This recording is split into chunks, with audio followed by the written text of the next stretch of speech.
Hi learners, welcome to I Plus Training Solutions.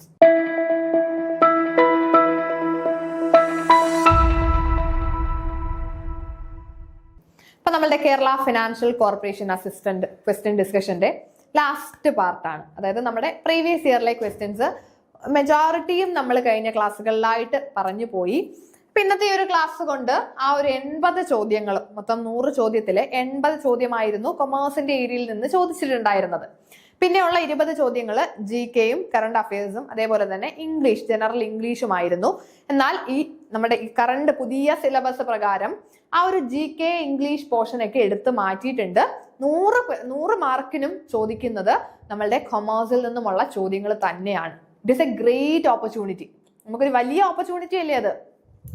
So കൃത്യമായിട്ട് systematic ആയിട്ട് പഠനം ഇപ്പോഴേ നിങ്ങൾ ആരംഭിച്ചാൽ, അതായത് ഇന്ന് തൊട്ട്, അല്ലെങ്കിൽ നിങ്ങൾ എത്ര നേരത്തെ നിങ്ങൾക്ക് സ്റ്റാർട്ട് ചെയ്യാമോ അത്രയും നേരത്തെ സ്റ്റാർട്ട് ചെയ്താൽ, സിസ്റ്റമാറ്റിക് ആയിട്ട് പഠിച്ചു പോയാൽ, നമുക്ക് 10 യൂണിറ്റുകളാണ് ഉള്ളത്. ഓരോ യൂണിറ്റിൽ നിന്നും 10 ചോദ്യങ്ങൾ വെച്ചായിരിക്കും വരുന്നത്. ഓരോ യൂണിറ്റിൽ നിന്നും 10 മാർക്കിനാണ് ചോദ്യം ചോദിക്കുന്നത്. അങ്ങനെ 10 യൂണിറ്റുകൾ ഉണ്ടല്ലേ. ഈ 10 യൂണിറ്റുകളും കൃത്യമായിട്ട് കവർ ചെയ്യാൻ പറ്റിയാൽ, നമുക്ക് കൃത്യമായിട്ട് ഉള്ള ഒരു സ്ട്രാറ്റജിയോട് മുന്നോട്ട് പോയാൽ ഉറപ്പായിട്ടും ഈ ഒരു എക്സാം നിങ്ങൾക്കുള്ളതാണ്. സോ കൃത്യമായിട്ട് പഠിക്കുക. പ്രീവിയസ് ഇയർ ക്വസ്റ്റ്യൻ പേപ്പർ ഒന്ന് അനലൈസ് ചെയ്ത് നോക്കുക. ഇപ്പോഴത്തെ നമ്മുടെ ഈ കറണ്ട് എക്സാമിനേഷൻ പാറ്റേണും ക്വസ്റ്റ്യൻ പാറ്റേണും ഒക്കെ മനസ്സിലാക്കി അതനുസരിച്ചും കൃത്യമായിട്ട് നിങ്ങൾ ആ ഒരു പഠനം മുന്നോട്ട് കൊണ്ടുപോവുക. ഓക്കെ, അപ്പൊ നമുക്ക് ബാക്കി ക്വസ്റ്റ്യൻസിലേക്ക് പോകാം. So the specific group of customers who have a particular interest in your product. നമ്മൾ മാർക്കറ്റിങ്ങിനകത്ത് ഒരു വാക്ക് പറയും അല്ലേ, നമ്മളുടെ പ്രൊഡക്റ്റ് ആരെ ടാർഗറ്റ് ചെയ്തിട്ടാണുള്ളത്. നമ്മളൊരു കാര്യം പറയാറില്ലേ, ഇപ്പൊ ഞാനൊരു ജിമ്മ് സ്റ്റാർട്ട് ചെയ്യുക, അപ്പൊ എൻ്റെ അല്ലെങ്കിൽ ഞാനൊരു ഈ ഹെൽത്ത് ഫിറ്റ്നസ്സുമായിട്ട് ബന്ധപ്പെട്ടിട്ടുള്ള പ്രൊഡക്റ്റുകൾ ഞാൻ ഇറക്കുകയാണ്. നമുക്കിപ്പോൾ അറിയാമല്ലോ, ഇപ്പോഴത്തെ ചെറുപ്പക്കാരൊക്കെ ഫിറ്റ്നസ്സിലേക്ക് പോകുമ്പോൾ അവർ കഴിക്കുന്ന ഫുഡുകളെല്ലാം തന്നെ ഈ ഒരു 0 ഷുഗർ ആഡ് ചെയ്തിട്ടുള്ള ഓട്സും അതേപോലെ തന്നെ പീനട്ട് ബട്ടേഴ്സും, അപ്പൊ അങ്ങനെയുള്ള ഹെൽത്തി ഫുഡുകൾ ഇവര് ഫോക്കസ് ചെയ്യുന്നുണ്ട്. അപ്പൊ ഇങ്ങനെയുള്ള ഹെൽത്തി ഫുഡുകൾ, ഇങ്ങനെയുള്ള പ്രൊഡക്റ്റുകൾ മാത്രം ഞാൻ ഫോക്കസ് ചെയ്തിട്ട് ആ പ്രൊഡക്റ്റുകൾ ഞാൻ ഇറക്കുമ്പോൾ എന്റെ ടാർഗറ്റ് ആരെയാണ്? ഈ ഒരു ഹെൽത്ത് എന്തൂസിയാസ്റ്റ്, അല്ലെങ്കിൽ ഈ പറഞ്ഞിരിക്കുന്ന ജിമ്മിലൊക്കെ പോകുന്ന ആൾക്കാരെ ആയിരിക്കും അല്ലെ. അവരെ ഫോക്കസ് ചെയ്തിട്ടായിരിക്കും ഞാൻ ഈ പ്രൊഡക്റ്റുകൾ ഇറക്കുന്നത്. അതാണ് എന്റെ ടാർഗറ്റ് മാർക്കറ്റ്. യെസ് അല്ലെ. ഇനി ഒന്ന് നോക്കിക്കേ, the specific group of customers who you have a particular interest in your product. ഇപ്പൊ ഞാൻ ഈ പ്രൊഡക്റ്റ് ഇറക്കുമ്പം ഞാൻ ഇറക്കുന്ന പ്രൊഡക്റ്റിലോട്ട് ഒരു പ്രത്യേക ഇൻട്രസ്റ്റ് ഉള്ളത് ഈ പറയുന്ന ജിമ്മിൽ പോകുന്ന ആൾക്കാർക്കായിരിക്കത്തില്ലേ. സാധാരണ അല്ലാത്തവരാണെങ്കിൽ മേടിക്കുമോ? ഞാൻ ഈ കൂടുതൽ പ്രോട്ടീൻ അടങ്ങിയ, വേ പ്രോട്ടീൻ ഒക്കെ അടങ്ങിയ പീനട്ട് ബട്ടേഴ്സും വേ പ്രോട്ടീൻ അടങ്ങിയ പ്രൊഡക്റ്റുകളും, അല്ലെങ്കിൽ 0 ആഡഡ് ഷുഗർ ഉള്ള അങ്ങനെ പ്രൊഡക്റ്റുകളൊക്കെ ഞാൻ ഇറക്കുമ്പോൾ ആ ജിമ്മിലൊക്കെ പോകുന്ന ആൾക്കാർക്കായിരിക്കത്തില്ലേ എന്റെ പ്രൊഡക്റ്റിനോട് ഒരു പ്രത്യേക interest.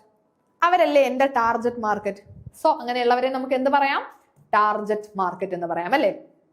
The specific group of customers who have A particular interest in your product. Okay, ഇനി നമ്മൾ കുട്ടികളുടെ കാര്യം എടുക്കുക. ഞാനൊരു ചോക്ലേറ്റ് മാനുഫാക്ചറിങ് ആണ്. ഇപ്പൊ ഞാനൊരു ചോക്ലേറ്റ് ഇറക്കുന്നുണ്ട്. അതിനകത്ത് ഈ കളിപ്പാട്ടമൊക്കെ വെച്ചിട്ടുള്ള ചെറിയ ചെറിയ ടോയ്സ് ഒക്കെ ഉള്ള ഒരു ചോക്ലേറ്റ് ആണ്. അപ്പൊ ഈ ചോക്ലേറ്റ് ഞാൻ ഇറക്കുമ്പോൾ വലിയ ആളുകളൊക്കെ ഇതിനോട് വലിയ ആകർഷണം കാണുമോ? ഈ ഒരു മുട്ടായിക്കകത്ത് 2-3 ടോയ്സ് ഒക്കെ ഇരുന്നിട്ടുള്ള ഒരു ചോക്ലേറ്റ് കാണുമ്പോൾ അഡൾട്ട് ആയിട്ടുള്ള ആളുകൾക്ക് ഇതിനോടൊരു ഇൻട്രസ്റ്റ് ഇല്ല. പക്ഷെ കുട്ടികൾക്ക് അതിനോടൊരു ഇൻട്രസ്റ്റ് കാണത്തില്ലേ? ആ പ്രൊഡക്റ്റ് കാണുമ്പോൾ കുട്ടികൾക്ക് അത് വേണമെന്ന് പറയും, വാശി പിടിക്കും. അപ്പൊ ആ ഒരു പ്രത്യേക ആളുകൾക്ക് മാത്രം ഈ പ്രൊഡക്റ്റിനോടൊരു സ്പെഷ്യൽ ഇൻട്രസ്റ്റ് കാണും. അവരെയാണ് നമ്മൾ ടാർഗറ്റ് മാർക്കറ്റ് എന്ന് പറയുന്നത് അല്ലെ. നമ്മൾ അവരെ ടാർഗറ്റ് ചെയ്താണ് ഈ പ്രൊഡക്റ്റ് ഇറക്കുന്നത് തന്നെ. അവര് വാങ്ങണമെന്ന് വെച്ചിട്ടല്ലേ നമ്മൾ ഇത് ഇറക്കുന്നത്. ഈ കിൻഡർ ജോയ് ഒക്കെ നമ്മൾ കാണാറുണ്ട്. അതൊക്കെ കുട്ടികളെ ടാർഗറ്റ് ചെയ്തിട്ടാണ്. വലിയവരത് കണ്ടുപോയി വലിയവരും വാങ്ങുമെങ്കിലും അവരെ ഫോക്കസ് ചെയ്തിട്ടാണോ ഈ പ്രൊഡക്റ്റുകൾ ഇറക്കിയിട്ടുള്ളത്? അല്ല. അപ്പൊ നമ്മുടെ ടാർഗറ്റ് മാർക്കറ്റ് എന്ന് പറയുന്നത് ആരെ ടാർഗറ്റ് ചെയ്തിട്ടാണോ നമ്മൾ ഈ പ്രൊഡക്റ്റ് ഇറക്കുന്നത്, അല്ലെങ്കിൽ ഏത് കൺസ്യൂമർ സെഗ്മെന്റിനാണോ നമ്മുടെ പ്രൊഡക്റ്റിനോട് ഒരു പ്രത്യേക ഇൻട്രസ്റ്റ് ഉള്ളത്, അവരെ നമുക്ക് ടാർഗറ്റ് മാർക്കറ്റ് എന്ന് പറയാം അല്ലെ. So a target market is the specific group of customers a business aim to serve People who are most likely to buy the product or service based on their interest, need and preferences. These customers are identified through market segmentation. Okay, simple ആയിട്ടുള്ള ഒരു കാര്യമാണ്, നമുക്ക് അറിയാവുന്നതേ ഉള്ളൂ. Next one, dividing the customers of a product based on their attitude towards the product, its usage, rate and status is termed as. ഇവിടെ നമ്മൾ സാധാരണ പല സെഗ്മെന്റേഷൻസ് പഠിക്കുന്നുണ്ട് അല്ലേ? സെഗ്മെന്റേഷൻസ്, മാർക്കറ്റ് സെഗ്മെന്റേഷൻ, പലതിന്റെയും ബേസിൽ നമ്മുടെ മാർക്കറ്റിനെ സെഗ്മെന്റ് ചെയ്യും. Geographical segmentation, behavioural segmentation, psychological segmentation, demographic segmentation, different കോണ്ടെക്സ്റ്റിൽ നമ്മൾ മാർക്കറ്റിനെ സെഗ്മെന്റ് ചെയ്യാറുണ്ട്. So dividing customers based on their attitude towards the product, നമ്മൾ കസ്റ്റമേഴ്സിനെ പ്രൊഡക്റ്റിനോടുള്ള ആറ്റിറ്റ്യൂഡിന്റെ ബേസിൽ ഡിവൈഡ് ചെയ്യുകയാണെങ്കിൽ അതിനെ ഏത് സെഗ്മെന്റേഷൻ എന്ന് പറയാം? നമുക്ക് പല രീതിയിൽ സെഗ്മെന്റ് ചെയ്തൂടെ? ജോഗ്രാഫിക്കൽ സെഗ്മെന്റേഷൻ എന്ന് പറഞ്ഞാൽ എന്തായിരിക്കും? കസ്റ്റമേഴ്സിനെ നമ്മൾ ജോഗ്രാഫിക്കൽ ഏരിയയുടെ ബേസിൽ സെഗ്മെന്റ് ചെയ്യാണ്. ഇന്ന ഒരു ഏരിയയിലുള്ള ആളുകൾക്ക് ഇന്ന പ്രൊഡക്റ്റുകളോടാണ് കൂടുതൽ ഇൻട്രസ്റ്റ് അല്ലെ? അങ്ങനെ നമുക്ക് സെഗ്മെന്റ് ചെയ്തൂടെ? ചില പ്രത്യേക ഏരിയാസിലുള്ള ആളുകൾക്ക് ഏതെങ്കിലും ഒരു സ്പെസിഫൈഡ് പ്രൊഡക്റ്റിനോട് കൂടുതൽ ഇൻട്രസ്റ്റ് കാണും. അപ്പൊ ഏരിയ വൈസ്, ജോഗ്രാഫിക്കൽ വൈസ് നമുക്ക് സെഗ്മെന്റ് ചെയ്യാം. അപ്പൊ ഇതേപോലെ കസ്റ്റമേഴ്സിന്റെ ആറ്റിറ്റ്യൂഡ്, പ്രൊഡക്റ്റിനോടുള്ള ആറ്റിറ്റ്യൂഡ്, അത് യൂസേജ് റേറ്റും കസ്റ്റമേഴ്സിന്റെ സ്റ്റാറ്റസും. ഇപ്പൊ ചില കസ്റ്റമേഴ്സ് നമുക്കറിയാം, ഈ ഐഫോണുകളൊക്കെ എപ്പോഴും ആരെ ഉദ്ദേശിച്ച് ഇറക്കുന്നേ? ഈ സ്റ്റാറ്റസ് ഒക്കെ ഇങ്ങനെ ഏതെങ്കിലും സാധനങ്ങൾ വാങ്ങിയിട്ട് അവരുടെ സ്റ്റാറ്റസ് സിമ്പിൾ ആയിട്ട് കൊണ്ട് നടക്കണം എന്നൊക്കെയുള്ള ഒരു ബിഹേവിയർ ഉള്ള ആൾക്കാരെ ഉദ്ദേശിച്ചിട്ടല്ലേ അതൊക്കെ ഇറക്കുന്നത്. അപ്പൊ അങ്ങനെയുള്ള ആൾക്കാർക്ക് വേണ്ടി മാത്രം ഒരു പ്രൊഡക്റ്റ് ഇറക്കുന്നു, അല്ലെങ്കിൽ ഒരു ഏരിയയിലുള്ള ആൾക്കാരെ മാത്രം ഉദ്ദേശിച്ചുകൊണ്ട് ഒരു പ്രൊഡക്റ്റ് ഇറക്കുന്നു. ഇങ്ങനെ നമ്മളുടെ കസ്റ്റമേഴ്സിനെ ഡിവൈഡ് ചെയ്യുന്ന, നമ്മുടെ മാർക്കറ്റിനെ നമ്മൾ ഡിവൈഡ് ചെയ്യാറുണ്ട്. That is market segmentation. അപ്പൊ ഇവിടെ കസ്റ്റമേഴ്സിന്റെ സ്റ്റാറ്റസ് അല്ലെങ്കിൽ അവരുടെ ബിഹേവിയേഴ്സിന്റെ ഒക്കെ ബേസിൽ, പ്രൊഡക്റ്റിനോടുള്ള ആറ്റിറ്റ്യൂഡിന്റെ ഒക്കെ ബേസിൽ സെഗ്മെന്റ് ചെയ്യുകയാണെങ്കിൽ ആൻസർ കിട്ടിയില്ലേ? That is behavioural segmentation. അതിനെ നമുക്ക് ബിഹേവിയറൽ സെഗ്മെന്റേഷൻ എന്ന് പറയാം. Okay, so behavioral segmentation divide market based on consumer behavior towards a product. Consumer behaviour, ഒരു പ്രൊഡക്റ്റിനോടുള്ള കൺസ്യൂമേഴ്സിന്റെ ബിഹേവിയറിന്റെ ബേസിൽ നമുക്ക് അവരെ തരംതിരിക്കാം. അതിപ്പോ യൂസേജ് ആകാം. ഓക്കെ, യൂസേജ് ഇപ്പൊ ഹെവി, മീഡിയം, ലൈറ്റ് യൂസേഴ്സ് ഉണ്ട്.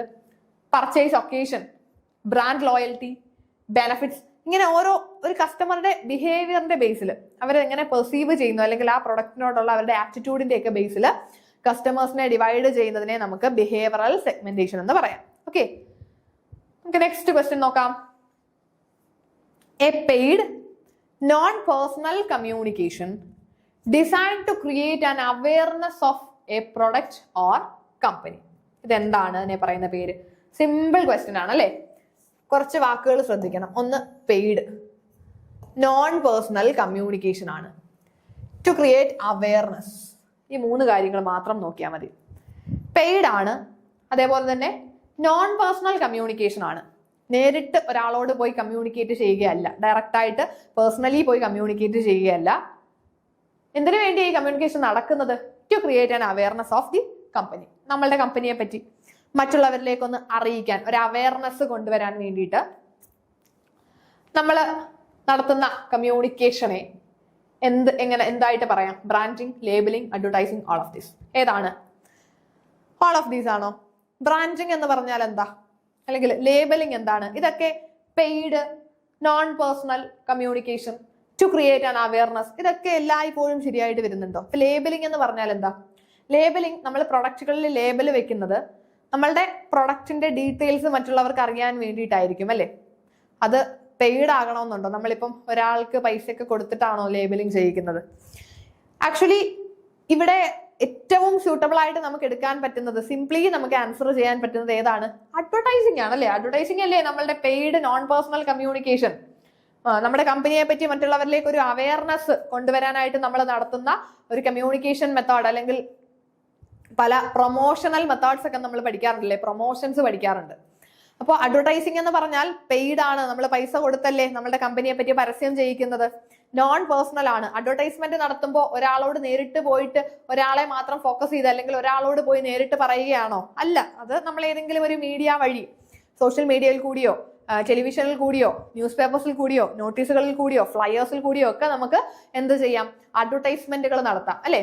സോ ഈ ഒരു അഡ്വർടൈസ്മെന്റ് എന്ന് പറയുന്നത് പെയ്ഡ് ആണ്, നോൺ പേഴ്സണൽ കമ്മ്യൂണിക്കേഷൻ ആണ്. എന്തിനു വേണ്ടിയാണ് നടത്തുന്നത്? കമ്പനിയെ പറ്റി ഒരു അവയർനെസ് എല്ലാവരിലേക്കും എത്തിക്കാനുമാണ്. യെസ്, എല്ലാം ഓക്കെ ആയി അല്ലേ? So advertising is the right answer. It is defined as a paid, non-personal communication through various media by an identified sponsor designed to inform, persuade or remind customers about a product, service or a company. Okay. Next question നോക്കിക്കേ. The practice of adding tasks that increase both responsibility and opportunity for growth in a job. അതായത് നമ്മളുടെ job എൻറിച്ച്മെന്റും job എൻലാർജ്മെന്റും job റൊട്ടേഷനും ഇതൊക്കെ നമ്മൾ പഠിച്ചിട്ടുണ്ട് അല്ലെ? മാനേജ്മെന്റിലൊക്കെ പഠിക്കുന്നതാണ്. Human resource മാനേജ്മെന്റിലും പഠിക്കുന്നുണ്ട്. ഇപ്പൊ ഇവിടെ practice of adding task that increase the responsibility and opportunity for growth in A job. നമ്മൾ ജോലിയിൽ നമ്മൾ ചെയ്തുകൊണ്ടിരിക്കുന്ന ജോലിയിൽ കൂടുതൽ ടാസ്കുകൾ ആഡ് ചെയ്യുന്നു. എന്തിനു വേണ്ടിയിട്ടാണ്? ആ ടാസ്കുകളുടെ പ്രത്യേകത എന്താ?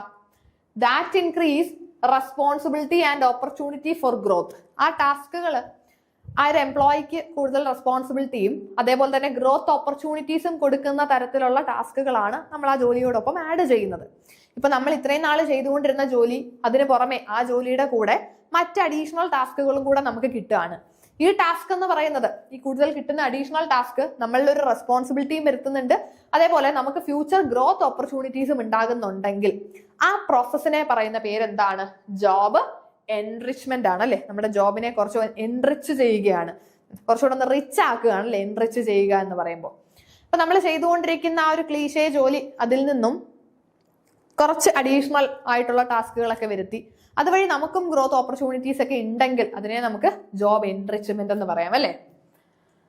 So it is the practice of adding task and responsibility to a job that increase the depth of job by giving the employee more control, responsibility and opportunities of personal growth.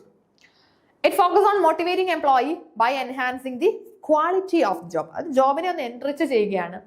ഇത്രയും നാൾ ചെയ്തുകൊണ്ടിരുന്നത് എല്ലാവർക്കും ചെയ്യാൻ പറ്റുന്ന ജോലിയായിരുന്നു. ഇപ്പൊ കുറച്ചുകൂടി ടാസ്കുകൾ വന്നപ്പോൾ ആ ജോലിയുടെ ക്വാളിറ്റി കൂടി. അപ്പൊ എംപ്ലോയീസിനും ഒരു സെൽഫ് സാറ്റിസ്ഫാക്ഷൻ കൂടിയല്ലേ കിട്ടുന്നത്? യെസ്. ഓക്കെ, നെക്സ്റ്റ് ക്വസ്റ്റ്യൻ നോക്കാം. സിമ്പിൾ ക്വസ്റ്റ്യൻ അല്ലേ? നോക്കിക്കേ. Collecting feedback from all directions, from supervisors, reporting subordinates, co-workers and even consumers is termed as. നമ്മളുടെ പെർഫോമൻസ് ഇവാലുവേഷനുമായിട്ട് ബന്ധപ്പെട്ടിട്ട് വന്നിരിക്കുന്ന ഒരു ചോദ്യമാണ് അല്ലെ പെർഫോമൻസ് ഇവാലുവേഷൻ. ഇപ്പൊ ഇവിടെ ചോദിച്ചിരിക്കുന്നത് collecting feedback from all directions. ഒരു എംപ്ലോയിയെ പറ്റി ആ എംപ്ലോയിയോട് ചുറ്റപ്പെട്ട് നിൽക്കുന്ന എല്ലാവരിൽ നിന്നും ഫീഡ്ബാക്ക് കളക്ട് ചെയ്ത് ആ എംപ്ലോയിയുടെ പെർഫോമൻസ് മെഷർ ചെയ്യുന്ന മെക്കാനിസത്തെ പറയുന്ന പേര്. സിമ്പിൾ, ബേസിക് ലോജിക് ഉപയോഗിച്ചാൽ കിട്ടും. ഇനി അത് അറിയത്തില്ലെങ്കിലും ബേസിക് ലോജിക്ക് കൊണ്ട് ആൻസർ ചെയ്യാൻ പറ്റത്തില്ലേ? നോക്കിക്കേ. ഫ്രം ഓൾ ഡയറക്ഷൻസ് എന്ന് കാണുമ്പോൾ തന്നെ നമുക്കൊരു ഏകദേശ രൂപം കിട്ടിയല്ലേ ആൻസറിന്റെ. ഒരു എംപ്ലോയിയെ ചുറ്റപ്പെട്ട് നിൽക്കുന്ന എല്ലാ ആളുകളിൽ നിന്നും ആ എംപ്ലോയിയെ പറ്റിയുള്ള ഫീഡ്ബാക്ക് കളക്ട് ചെയ്ത് ആ എംപ്ലോയിയുടെ പെർഫോമൻസ് ഇവാലുവേറ്റ് ചെയ്യുന്നു. ഒരാളെ ചുറ്റപ്പെട്ട് നിൽക്കുന്ന എല്ലാവരിൽ നിന്നും ഡീറ്റെയിൽസ് എടുക്കുന്നു. ഈ ഒരു വ്യക്തി, ഈ ഒരു എ എന്ന് പറയുന്ന ഒരു വ്യക്തിയെ ചുറ്റപ്പെട്ട് നിൽക്കുന്ന എല്ലാവരിൽ നിന്നും ഡീറ്റെയിൽസ് എടുക്കുമ്പോൾ ആ ഒരു വ്യക്തിയുടെ ഒരു 360 ഡിഗ്രി വ്യൂ അല്ലേ നമുക്ക് കിട്ടുന്നത്. 360 ഡിഗ്രി എന്ന് പറഞ്ഞാൽ ഒരു പോയിന്റിന്റെ ചുറ്റുമുള്ള ആംഗിൾ 360 ഡിഗ്രി ആണല്ലേ? സോ ഒരു എംപ്ലോയിയെ ചുറ്റപ്പെട്ട് നിൽക്കുന്ന എല്ലാവരിൽ നിന്നും ഡീറ്റെയിൽസ് കളക്ട് ചെയ്യുകയാണെങ്കിൽ that is 360 degree feedback. Simple അല്ലേ? സോ നമുക്ക് നോക്കിക്കേ. 360 ഡിഗ്രി ഫീഡ്ബാക്ക് മെക്കാനിസം നോക്കാം. ഒന്ന്, ആ ഒരു എംപ്ലോയിയെ പറ്റി സബോർഡിനേറ്റ്സിന്റെ അടുത്ത് ഒന്ന് ഫീഡ്ബാക്ക് എടുക്കുന്നു. ടോപ്പ് ലെവൽ മാനേജ്മെന്റിനോട് ചോദിക്കാം, ഇന്റർമീഡിയറ്റ് സുപ്പീരിയേഴ്സ്, ഇമ്മീഡിയറ്റ് സുപ്പീരിയേഴ്സിനോട് ചോദിക്കാം, കസ്റ്റമേഴ്സ് ഉണ്ട്, സെൽഫ് അതും ഇൻക്ലൂഡ് ചെയ്യുന്നുണ്ട്. സെൽഫ് അസസ്മെന്റ് ആ എംപ്ലോയിയോട് തന്നെ ചോദിക്കുന്നുണ്ട് നിങ്ങളുടെ ജോബ് പെർഫോമൻസിനെ പറ്റിയിട്ട്. ദെൻ പിയേഴ്സ്, കൂടെ വർക്ക് ചെയ്യുന്ന ആളുകളും കാണും അല്ലെ? സോ ഇങ്ങനെ ഒരു എംപ്ലോയിയെ ചുറ്റപ്പെട്ട് നിൽക്കുന്ന എല്ലാവരിൽ നിന്നും ഇൻക്ലൂഡിങ് സെൽഫ് ആ എംപ്ലോയിയോട് തന്നെ ചോദിക്കുന്നുണ്ട് അല്ലെ? എല്ലാവരിൽ നിന്നും ഫീഡ്ബാക്ക് എടുക്കുന്നതിനെ നമുക്ക് 360 ഡിഗ്രി ഫീഡ്ബാക്ക് എന്ന് പറയാം. Okay, next question. Return received on investing in the shares of a company's. ഒരു കമ്പനിയുടെ ഷെയർസിൽ ഇൻവെസ്റ്റ് ചെയ്യുമ്പോൾ ഷെയർ ഹോൾഡേഴ്സ് എക്സ്പെക്ട് ചെയ്യുന്ന return. Okay, return received on investing in shares of a company. Share holder expect ചെയ്യുന്ന അല്ലെങ്കിൽ നമ്മളൊരു കമ്പനിയുടെ ഷെയറുകളിൽ invest ചെയ്യുമ്പോൾ നമുക്ക് കിട്ടുന്ന റിട്ടേണിനെ പറയുന്ന പേര് എന്താണ്? സോ ഇതും വളരെ ബേസിക്, ഏറ്റവും ബേസിക് ലെവൽ ക്വസ്റ്റ്യൻ അല്ലേ? ഇതെല്ലാം ബേസ് ലെവൽ ക്വസ്റ്റ്യൻസ് ആണ്. നിങ്ങൾ ഈ ക്വസ്റ്റ്യൻ ഒന്ന് എടുത്ത് ആൻസർ ചെയ്ത് നോക്കിയേ, നിങ്ങൾക്കൊരു 80 അല്ലെങ്കിൽ ഒരു 85 മാർക്ക് ഷുവർ ആയിട്ട് കിട്ടും. So return received on investing in shares of a company. ഒരു കമ്പനിയുടെ ഷെയറിൽ നിന്ന് കിട്ടുന്ന റിട്ടേൺ എന്താ? ആ കമ്പനിയുടെ പ്രോഫിറ്റിന്റെ ഒരു വിഹിതമല്ലേ? ഒരു കമ്പനിയുടെ പ്രോഫിറ്റിന്റെ ഒരു പ്രൊപ്പോർഷൻ അല്ലേ നമുക്ക് എന്തായിട്ട് കിട്ടുന്നത്? ഡിവിഡൻഡ് ആയിട്ട് കിട്ടുന്നത്. നമ്മളൊരു കമ്പനിയിൽ ഷെയറിൽ ഇൻവെസ്റ്റ് ചെയ്യുമ്പോൾ ആ കമ്പനിക്ക് പ്രോഫിറ്റ് കിട്ടുമ്പോൾ ആ പ്രോഫിറ്റിന്റെ ഒരു പങ്ക് നമുക്ക് തരും അല്ലെ? ഷെയർ ഹോൾഡേഴ്സിന് തരും. അതിനെ നമുക്ക് എന്ത് പറയാം? ഡിവിഡൻഡ് എന്ന് പറയാം. So return received on investing in shares of a company is called dividend. ഇക്വിറ്റീസിലാണ് ഇൻവെസ്റ്റ് ചെയ്യുന്നതെങ്കിൽ നമുക്ക് ഡിവിഡൻഡ് കിട്ടും. അതായത് കമ്പനിയിൽ നമുക്ക് ഓണർഷിപ്പ് ഉണ്ടെങ്കിൽ നമുക്ക് കിട്ടുന്ന റിട്ടേണിനെ ഡിവിഡൻഡ് എന്ന് പറയും. ഇനി നമ്മൾ കമ്പനിയുടെ ഡിബഞ്ചറിലാണ് ഇഷ്യൂ ചെയ്യുന്നത്, ഡിബഞ്ചേഴ്സിലാണ് ഇൻവെസ്റ്റ് ചെയ്യുന്നതെങ്കിലോ, അതായത് നമ്മൾ ഇക്വിറ്റിയിൽ ഇൻവെസ്റ്റ് ചെയ്യുന്നില്ല, ഡിബഞ്ചറുകളാണ് വാങ്ങുന്നത്, ഡെറ്റ് സെക്യൂരിറ്റിയാണ്, കമ്പനിക്ക് നമ്മൾ കടം കൊടുത്തതാ, അങ്ങനെയാണെങ്കിൽ നമുക്ക് കിട്ടുന്ന റിട്ടേണിനെ ഇൻട്രസ്റ്റ് എന്നും പറയും അല്ലേ? Yes. So dividend is the return paid to shareholders for investing in shares of a company. It is usually distributed out of the company's profit. Dividend എന്ന് പറയുന്നത് കമ്പനിയുടെ പ്രോഫിറ്റിൽ നിന്നുമാണ് കൊടുക്കുന്നത് അല്ലെ? കമ്പനിയുടെ പ്രോഫിറ്റിന്റെ ഒരു വിഹിതമാണ്. It is not guaranteed. The amount may vary depending on the company's performance and dividend policy. So ഈ ഡിവിഡൻഡ് എന്ന് പറയുന്നത് ഗ്യാരണ്ടീഡ് അല്ല, ഒരു ഫിക്സഡ് എമൗണ്ട് ഒന്നും അല്ലല്ലോ ഡിവിഡൻഡുകൾ. ഡിവിഡൻഡ് എന്ന് പറയുമ്പോൾ അത് കമ്പനിയുടെ പെർഫോമൻസും ഡിവിഡൻഡ് പോളിസിയും ഒക്കെ സംബന്ധിച്ചിരിക്കും. ചില കമ്പനീസ് പല തരത്തിലുള്ള ഡിവിഡൻഡ് പോളിസി ഉണ്ട്. ചില കമ്പനീസ് റെഗുലർ ഡിവിഡൻഡ് ആയിരിക്കും, ചിലർ ഇറഗുലർ ഡിവിഡൻഡ് പോളിസി ആയിരിക്കും, ചില കമ്പനി നോ ഡിവിഡൻഡ് പോളിസി ആയിരിക്കും, നോ ഡിവിഡൻഡ് കൊടുക്കത്തില്ല. പിന്നെ എന്തോ ആ കമ്പനിയുടെ ഷെയറിൽ ഇൻവെസ്റ്റ് ചെയ്താൽ നമുക്ക് എന്തോ പ്രയോജനം? നോ ഡിവിഡൻഡ് കമ്പനി ആണെങ്കിൽ അവിടെ നമുക്കുള്ള പ്രയോജനം എന്താണ്? ഡിവിഡൻഡ് കിട്ടില്ല, പക്ഷെ ക്യാപിറ്റൽ അപ്രീസിയേഷൻ ആയിരിക്കും അല്ലേ? നമ്മൾ ഇട്ടത് 100 രൂപ കൊടുത്തായിരിക്കും ഷെയർ വാങ്ങിയത്, 5 വർഷം കഴിഞ്ഞ് ആ 100 എന്ന് പറയുന്നത് 1 ലക്ഷമായിട്ട് തിരിച്ചു കിട്ടും. അപ്പോൾ ഇങ്ങനെ ജസ്റ്റ് ഒരു എക്സാമ്പിൾ ആണ്. സോ ഇങ്ങനെയാണെങ്കിൽ അതിനെ നോ ഡിവിഡൻഡ് എന്ന് പറയും അല്ലേ? സോ ഈ ഒരു രീതിയിലാണ് നമുക്ക് different types of dividend policies വരുന്നത്. നെക്സ്റ്റ് ക്വസ്റ്റ്യൻ നോക്കാം.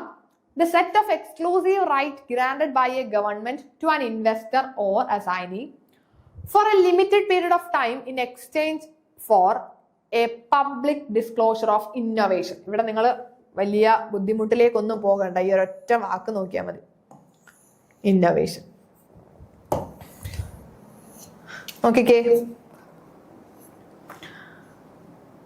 exclusive right granted by a government to an investor or his assignee for a limited period of time in exchange for a public disclosure of innovation. Simple ആയിട്ട് പറഞ്ഞാൽ ഇന്നോവേഷൻസിന് കിട്ടുന്ന protection അല്ലെങ്കിൽ അതിനെ പറയുന്ന പേരെന്താണ്? ഏതെങ്കിലും ഇന്നോവേഷൻസ് നമ്മളിപ്പോൾ എന്തെങ്കിലും ഒരു ഇന്നോവേഷൻ, ഒരു പുതിയ കാര്യം കണ്ടുപിടിച്ചെങ്കിൽ അതിനെ നമ്മൾ പ്രൊട്ടക്ട് ചെയ്യുന്നത് എന്ത് വെച്ചിട്ടാണ്? പേറ്റന്റ് വെച്ചിട്ടാണ് അല്ലേ? പേറ്റന്റ് എന്ന് പറയും. ഓക്കെ, പേറ്റന്റുകളാണ്. അപ്പൊ ഈ പേറ്റന്റുകൾ വെച്ച് നമുക്കൊരു പുതിയ ഇന്നോവേഷൻസിനെ പ്രൊട്ടക്ട് ചെയ്യാം. അതിനുശേഷം പേറ്റന്റ് റൈറ്റ് ഉണ്ടെങ്കിൽ നമുക്ക് മറ്റുള്ളവർക്ക് ഇത് വേണമെങ്കിൽ എന്ത് ചെയ്യാം? പേറ്റന്റ് റൈറ്റ് കൊടുക്കാം. നമുക്ക് എന്തെങ്കിലും ഒരു പേറ്റന്റ് തിരിച്ചെന്തെങ്കിലും ഒരു റിട്ടേൺ അവർ തരുമ്പോൾ അതിന് പകരം നമുക്ക് ആ ഒരു റൈറ്റ്, ആ ഒരു അസറ്റ് യൂസ് ചെയ്യാനുള്ള അല്ലെങ്കിൽ ആ ഒരു ഇന്നോവേഷൻ അവർക്ക് യൂസ് ചെയ്യാനുള്ള റൈറ്റ് കൊടുക്കാം. അതിനെ നമുക്ക് പേറ്റന്റ് എന്ന് പറയാം അല്ലെ? Protection for innovations, that is patent. Okay, so patent is the right answer. Patent is a legal right granted by government to an inventor or assignee, giving them exclusive right to make, use, sell or license an innovation for a limited period of time, usually 20 years, in exchange for public disclosure of the invention. So patent റൈറ്റുകൾ government ആയിരിക്കും കൊടുക്കുന്നത് അല്ലെ? Government നമുക്ക് grant ചെയ്യുന്ന, ഒരു ഇൻവെന്റർക്ക് grant ചെയ്യുന്നതാണ് patent right. Investor അല്ല, ഇൻവെന്റർ ആണ്. ഇവിടെ ഇൻവെസ്റ്റർ നമ്മൾ വായിച്ചു അല്ലെ? ഇൻവെന്റർ ആണ് കറക്റ്റ്. സോ പേറ്റന്റ് റൈറ്റ് എന്ന് പറഞ്ഞാൽ ഗവൺമെന്റ് ഇൻവെന്റർക്ക് കൊടുക്കുന്ന ഒരു റൈറ്റ് ആണ് പേറ്റന്റ്. എന്തിനുള്ള റൈറ്റാ? Exclusive right to make, sell, use or license an invention. അവരെന്തെങ്കിലും ഒരു കാര്യം കണ്ടുപിടിച്ചെങ്കിൽ ആ ഒരു ഇൻവെൻഷൻ, അത് ഒരു കാര്യം നമുക്ക് തന്നെ ഉണ്ടാക്കാനും അതേപോലെ സെല്ല് ചെയ്യാനും അതിന്റെ ലൈസൻസുകൾ പ്രൊവൈഡ് ചെയ്യാനും ഒക്കെയുള്ള എക്സ്ക്ലൂസീവ് റൈറ്റും ഇൻവെന്റർക്ക് കൊടുക്കും. അതിനെ പേറ്റന്റ് എന്ന് പറയും അല്ലെ? ഇന്നോവേഷൻസ് ആണെങ്കിൽ, ഇൻവെൻഷൻസ് ആണെങ്കിൽ അതിനെ പേറ്റന്റ് എന്നാണ് പറയുന്നത്. പേറ്റന്റ് പ്രൊട്ടക്ഷൻ ആണ് അല്ലെ? It applies to new inventions or technological improvements. Okay. ഇപ്പൊ കോപ്പി റൈറ്റ് എന്ന് പറയുമ്പോൾ ഇത് നമ്മളുടെ ആർട്ടിസ്റ്റിക് വർക്കുകൾക്കും എഴുത്തിനും ഒക്കെ കിട്ടുന്നതാണ് കോപ്പി റൈറ്റ്. ഓക്കെ, ഇൻവെൻഷൻസിന് കിട്ടുന്ന പ്രൊട്ടക്ഷനെ നമുക്ക് പേറ്റന്റ് എന്ന് പറയാം അല്ലെ. ട്രേഡ് മാർക്ക് എന്ന് പറഞ്ഞാൽ നമ്മുടെ ലോഗോസിനും ഒക്കെ കിട്ടുന്ന പ്രൊട്ടക്ഷൻസിനെ നമുക്ക് ട്രേഡ് മാർക്ക് എന്ന് പറയാം. Next question, when was the Consumer Protection Act enacted? നമ്മൾ നേരത്തെ പാർട്ട്ണർഷിപ്പ് ആക്ടിന്റെ ഇയർ ചോദിച്ചതുപോലെ തന്നെ സിംപ്ലി ചോദിച്ചേക്കാണ് കൺസ്യൂമർ പ്രൊട്ടക്ഷൻ ആക്ട് ഇനാക്ട് ചെയ്ത വർഷം. കൺസ്യൂമർ പ്രൊട്ടക്ഷൻ ആക്ട് എന്നാ വന്നത്?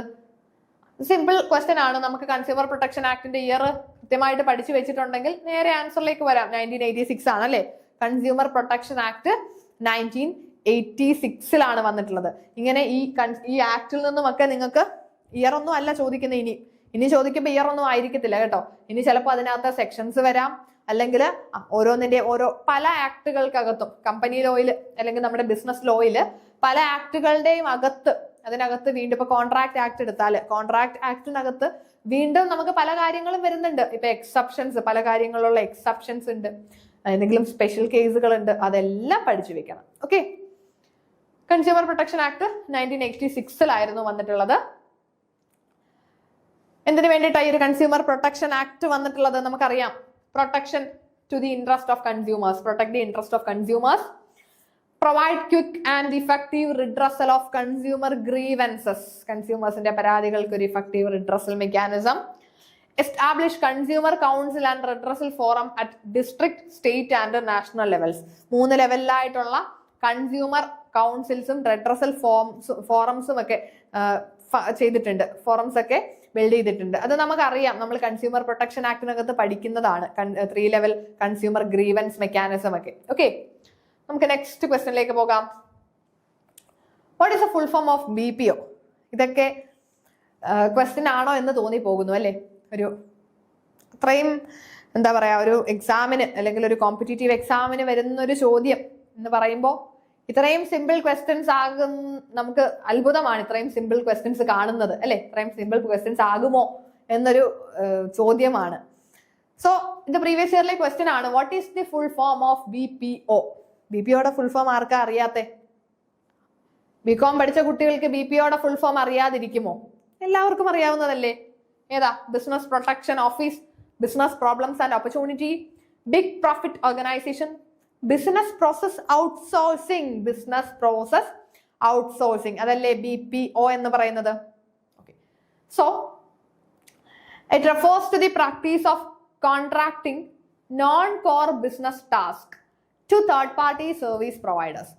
ബിസിനസ് പ്രോസസ് ഔട്ട്സോഴ്സിംഗ് എന്ന് പറഞ്ഞാൽ നമ്മുടെ ബിസിനസിന്റെ കോർ ഏരിയ അല്ലാതെ മറ്റ് ആക്ടിവിറ്റീസ് ഉണ്ടല്ലോ, സെക്കൻഡറി ആക്ടിവിറ്റീസ് എന്നൊക്കെ വേണമെങ്കിൽ നമുക്ക് പറയാം. ഒരു ബിസിനസിന്റെ മെയിൻ ആക്ടിവിറ്റീസ് അല്ലാതെ മറ്റ് ഏതെങ്കിലും ആക്ടിവിറ്റീസ്, മറ്റ് കോർ അല്ലാത്ത ആക്ടിവിറ്റീസിനെ, ബിസിനസിന്റെ കോർ അല്ലാത്ത മറ്റ് ആക്ടിവിറ്റീസിനെ നമ്മൾ പുറത്തുള്ള ആളുകൾക്ക് കൊണ്ട് ചെയ്യിക്കുന്നു, നമ്മൾ വേറെ ആർക്കെങ്കിലും അത് കൊടുക്കുന്നു. അതിനെ നമുക്ക് ഔട്ട്സോഴ്സിംഗ് എന്ന് പറയാം അല്ലെ. Outsourcing, business process outsourcing. നമ്മുടെ ബിസിനസിന്റെ ഏതെങ്കിലും ഒരു പ്രോസസ്സുകളെ നമ്മൾ മറ്റു ആൾക്കാരെ ഏൽപ്പിക്കുന്നു ചെയ്യാനായിട്ട്. അത് കോർ ആക്ടിവിറ്റീസ് ഒരിക്കലും നമ്മൾ ഏൽപ്പിക്കില്ല. കോർ ആക്ടിവിറ്റീസിൽ നമുക്ക് കോൺസെൻട്രേറ്റ് ചെയ്യാൻ വേണ്ടിയിട്ടാണ് ഇങ്ങനെ ഔട്ട്സോഴ്സ് ചെയ്യുന്നത്. ഒരു ബിസിനസ്സിന് അവരുടെ മെയിൻ ആക്ടിവിറ്റിയിൽ മാത്രം കോൺസെൻട്രേറ്റ് ചെയ്യണം. അങ്ങനെയാണെങ്കിൽ അലൈഡ് ആക്ടിവിറ്റീസ് അല്ലെങ്കിൽ സെക്കൻഡറി ആക്ടിവിറ്റീസിനെ അവർ പുറത്തുള്ള ഏജൻസികൾക്കൊക്കെ ഔട്ട്സോഴ്സ് ചെയ്ത് കൊടുക്കും. Okay, it helps companies reduce cost, improve efficiency and focus on core activities. Okay, next question നോക്കാം. Full form of TQM. നമ്മളിപ്പോ BPO എന്ന് പറഞ്ഞതുപോലെ തന്നെ തൊട്ടടുത്ത ചോദ്യം എന്താ? TQMന്റെ ഫുൾ ഫോം. TQMന്റെ ഫുൾ ഫോം ആർക്കാ അറിയാത്തെ? BCom പഠിച്ച കുട്ടികൾക്ക് ആർക്കാ അറിയാത്തത് TQMന്റെ ഫുൾ ഫോം? നിങ്ങൾ തന്നെ ഒന്ന് പറഞ്ഞേ. What is the full form of TQM? വേഗം പറഞ്ഞോ. ഏതാണ്? ടോട്ടൽ ക്വാളിറ്റി മാനേജ്മെന്റ് ആണ് അല്ലെ. ടോട്ടൽ ക്വാളിറ്റി മാനേജ്മെന്റ് ആണ് TQM. So it is a management approach focused on continuous improvement in all aspects of the organization. ഒരു ഓർഗനൈസേഷന്റെ എല്ലാ ആസ്പെക്ടുകളിലും കണ്ടിന്യൂസ് ഇംപ്രൂവ്മെന്റുകൾ കൊണ്ടുവരണം. Customer satisfaction as the central goal. Involvement of all employees from top management to front line workers. Use of quality control techniques and tools across all process. ഇതെല്ലാം കൂടെ ചേരുന്നതാണ് total quality management എന്ന് പറയുന്നത് അല്ലേ. Okay, next question നോക്കാം. The buying and selling of products and services over electronic systems such as internet and other computer networks are called. Buying and selling of goods and services over electronic system. ഇതൊക്കെ എത്ര simple question ആണെന്ന് നോക്കിക്കേ. Electronically നമ്മൾ ഗുഡ്സും സർവീസും ഒക്കെ by ചെയ്യുന്നു അല്ലെ. Buying and selling of products and service over electronic system. അങ്ങനെയാണെങ്കിൽ അതിനെ ഈ പർച്ചേസ്, ഈ അഡ്വർടൈസിങ്, ഈ കൊമേഴ്സ്, ഈ ചാറ്റിംഗ് ഏതാ? ഇത് എത്ര സിമ്പിൾ ക്വസ്റ്റ്യനാ. ഭയങ്കര സിമ്പിൾ ആയിട്ടുള്ള ചോദ്യം അല്ലേ. നമ്മൾ എക്സ്പെക്ട് ചെയ്യത്തില്ല ഇങ്ങനത്തെ ക്വസ്റ്റ്യൻസ് ഒന്നും. ഇതൊന്നും നിങ്ങൾ ഇനി എക്സ്പെക്ട് ചെയ്യണ്ട, ഇതൊന്നും ചോദിക്കില്ല ഇങ്ങനെയൊന്നും. സോ ഈ കൊമേഴ്സ് അല്ലേ right answer. Buying and selling of goods and service over internet, that is called e commerce.